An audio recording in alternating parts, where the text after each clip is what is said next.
What's going on, guys? So a while back I featured this really cool and super powerful Champion generator. This is an 11,000 watt dual fuel generator, and this thing puts out a tremendous amount of power, and in most cases it's going to be able to power just about anything you're going to want to plug into it within reason, and understanding exactly how much power this is actually going to provide to what you're trying to power. In my case, when I talked about this, I talked about this being able to do all sorts of things, from being able to power like portable welders to being able to power things that require a little bit more power. Let's talk about that. Hang tight, I'll be right back.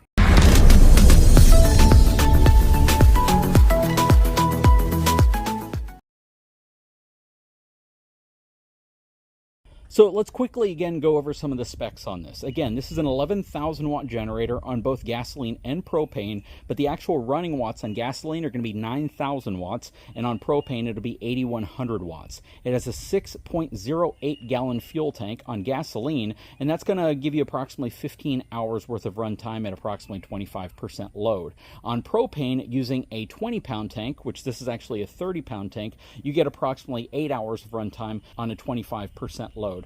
From a noise level perspective, it's 64 decibels measured from 23 feet away, which is an insanely quiet generator.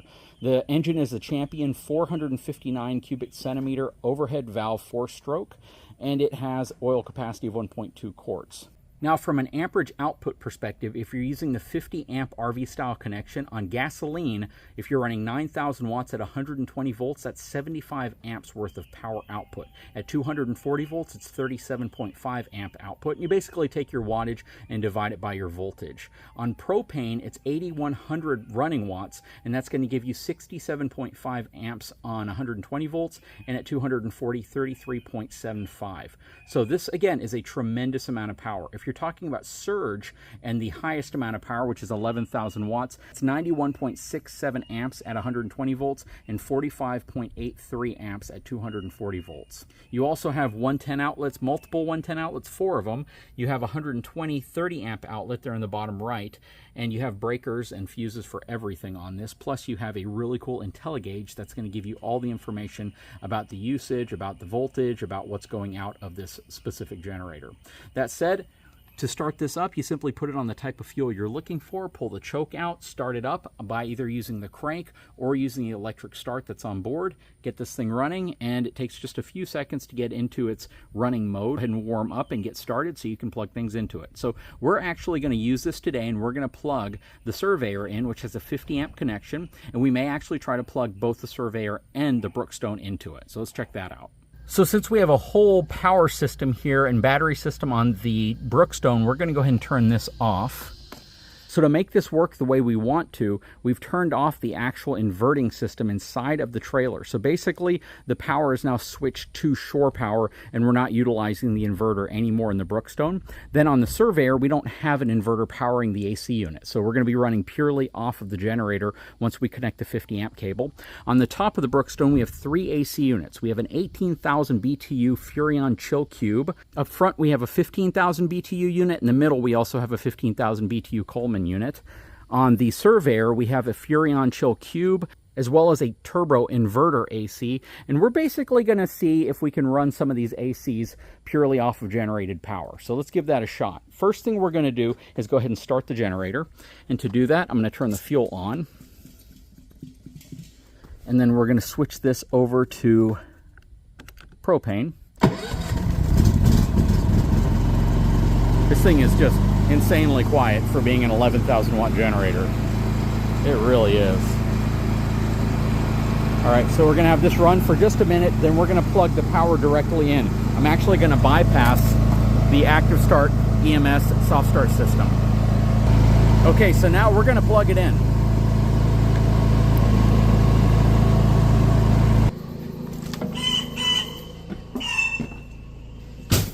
We definitely have 120 power in here.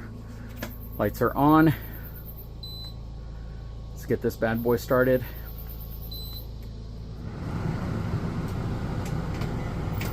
All right, so that's going to kick on here in a second.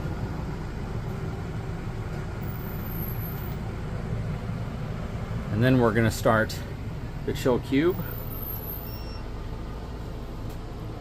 It is about 90 degrees outside right now, so Both of these shouldn't have any problem starting.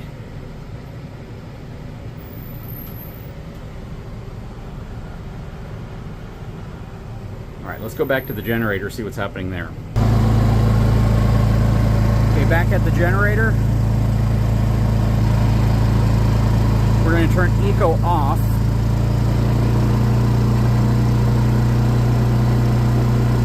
We probably don't need to because the unit will probably just ramp up as it needs to.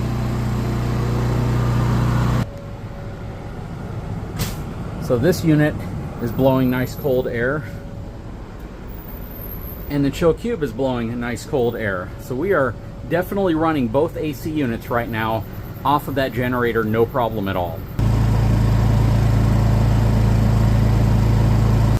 So naturally, when you try to record sometimes, it just starts pouring down rain on you, and you can't finish what you're doing, which is probably a good thing when you're dealing with electrical. Okay, so it is the next morning. It rained pretty much all night, so we weren't able to continue this test. And what we're going to do now that we've actually ran the Surveyor completely off of this Coleman 11,000 watt generator, both AC units and pretty much all the other power on board, we're going to try to connect both RVs. Now, this RV right here has 3 AC units on it again. Up front, it has a Tosat 15,000 BTU air conditioning unit. Now, it does have a soft start kit on that specific unit. In the back, we have the Furrion Chill Cube 18,000 ducted version. Again, 18,000 BTU unit. This one also ramps up slowly. And then we have a standard Coleman Quiet Cool 13.5 BTU unit up here. Now, I know I mentioned earlier it was a 15. It's not. It's a 13.5, but it does not have a soft start on it.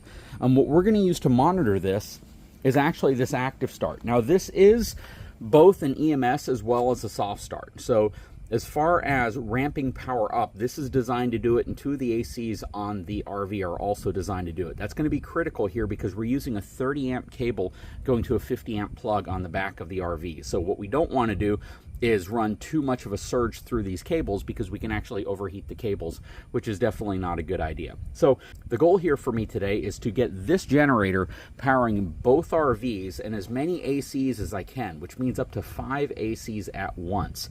And then once we do that, I want to monitor the actual power pole off of this active start unit because I can do that through the Bluetooth app on it. So that's going to be the goal. I don't have a heck of a lot of propane left in here, so I'm not sure exactly how long I can run it for, but we're going to go ahead and get everything started up. We're going to log into the active start, and we're going to see what it looks like before we add power. It's going to take just a little bit for this to kick on.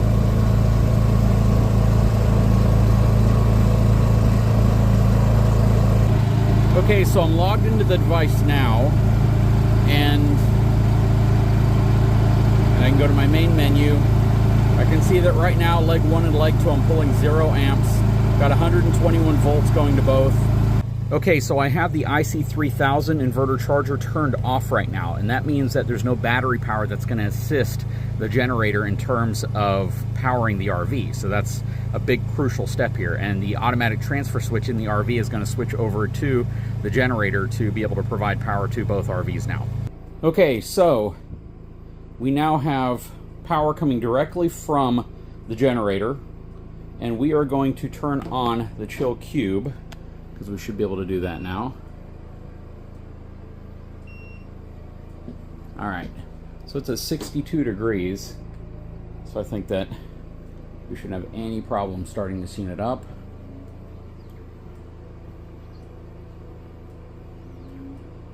I can hear it kicking on right now. Super quiet. And right there you can see we have 854 watts. You can see it ramping up. And this is directly off of the pedestal. So I have the EMS turned off right now. I also have the soft start system on the active start turned off right now. 53 watts coming from leg 1, 927 from leg 2. Now I'm going to go ahead and turn on the second AC. And that will be this Coleman unit right here, which is a 13,500 BTU unit. Now it should kick on. Just kicked on now. We are up to 1165 watts, but that's going to spike the minute that AC kicks on. And then we'll go take a look at the generator real quick. There we go, just kicked on. I can hear the generator ramping up as well. We're now at, so we're right now at about 2,400 watts between the two ACs right here.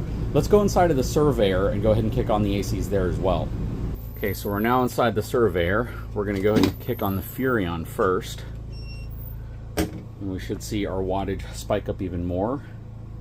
So leg 1, 300, almost 400 watts. Leg 2, 2,047. This can go up even higher, especially when the compressor kicks on, which you can see it doing right there.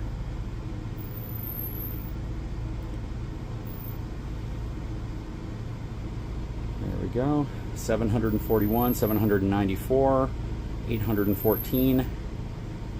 So at this point, we're going to be pushing near 3,000 watts. Again, the Furrion is currently still ramping up and it's blowing air directly at me. All right, so right now we're roughly around 3,000 watts. A little less than that, but you can see that we're over 2,000 on leg 2 and roughly 821 on leg 1. So now we're going to turn on the turbo. Okay, this one just kicked on. So now we are clearly over 3,000 watts, 2,231 on leg 2, 1,024, almost 1,100 on leg 1. So we're about 3,500, 3,400 watts when you combine everything.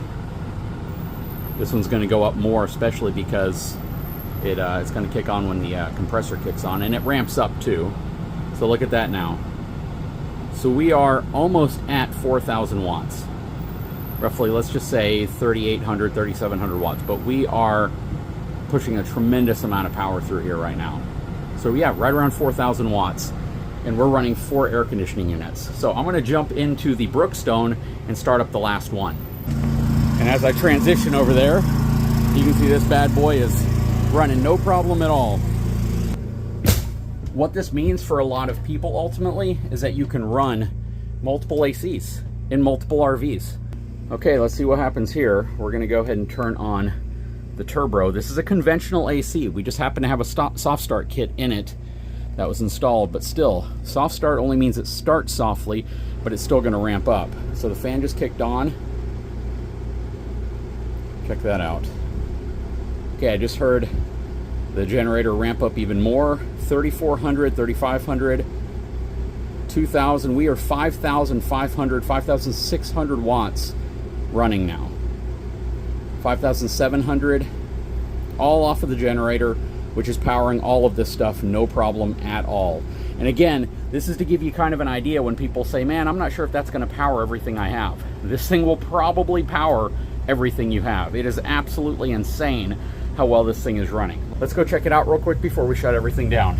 Okay, so we're out here at the generator now. Check that out. Almost 4,000 watts from leg 2, 2,500 watts from leg 1. This is absolutely insane, the amount of power that we're using out here right now. From one 30-pound propane can, all going through this Champion Inverter 11,000 watt dual fuel generator. And if you look at the little readout right here, we're not in the red yet. We're actually below that. We're a little above 50% load, but we're powering 2 RVs, 5 air conditioning units. 3 of them are 15,000 BTU. No, I'm sorry, 2 are 15,000 BTU. One's 13.5 and 2 are 18,000 BTU chill cube units. Yes, a lot of them have soft start built into them or inverter technology, which ramps them up slowly. That's another reason to get something like this if you struggle with that. But the key here is that we can essentially run 2 RVs off of this generator, no problem at all. That is absolutely insane. Let's get everything shut down. Okay, so we have everything shut down. This is an absolute beast. Again, 11,000 watts peak. I was running it off of one 30-pound propane can that, to be honest with you, is probably nearly empty now. And I was having no problem with it. I was definitely checking the cords themselves and the plugs just to make sure there wasn't excessive heat buildup, because I was using really high quality 30 amp cables. So just keep that in mind. The biggest challenge you can typically run into at that point is if you don't have any type of soft start and you're surging a lot of power on, you can overheat the cable and possibly cause the connectors to melt. And you don't want to do that. But I wasn't running it long enough to really to really risk that for the most part, and I was keeping an eye on all of my connections, just again to make sure that I wasn't overloading the cables themselves. But this thing is absolutely a beast. Again, the magic message here is that we were running 2 full-size RVs, and when I say full-size, 50 amp connection, 2 air conditioning units. This right here also has 50 amp connection, 3 air conditioning units, but this thing is absolutely amazing, and for under $2,000, it's pretty crazy what you can do. Yes, it's large. Yes, it's heavy compared to, you know, your traditional smaller inverter AC unit, but the amount of power that this thing pumps out and the amount of capability, if you have the ability to carry it with you in the bed of your truck, in a storage area in your RV, in the back of your toy hauler, this is absolutely a powerhouse that's going to give you so much more capability than just about anything else out there on the market. And the fact that it runs dual fuel, you don't have to put a bunch of gasoline in here, or you can just simply extend the total runtime by having propane as well as gasoline. But I generally recommend burn up your gasoline before you switch to propane, that way you don't have old fuel possibly sitting in the tank on these things. Really, really cool, super impressed, and I got to tell you, this thing has kind of blown me away because 5 AC units on 2 RVs is pretty insane. This really cool intelligent gauge is going to give you your hours, it's going to give you your phase and your voltage, but it's not going to give you your wattage. I wish it did. I wish it had Bluetooth on it as well, so I could connect to it with my phone and I could specifically see the amp draw as well as the wattage being used from the generator. That would be my only ask. But I can't really ask for a heck of a lot because this is one heck of a value. And considering it's significantly more powerful than like a Cummins Onin, and you're paying roughly a third of the price, that's a heck of a value if you can find the real estate space in your RV for it. Anyways, guys, I will drop a link to this in the description of the video below. I really would recommend it if you have the space. Just look at the dimensions on their website and make sure that you're not going to overload the back of your RV, or it's not going to be too large to fit inside of your truck or your RV when you're taking it with you, because you can always use this at the house for a backup generator because it is super quiet. Anyways, guys, please take a moment, subscribe to the channel, give me a thumbs up, and we'll talk to you again very soon.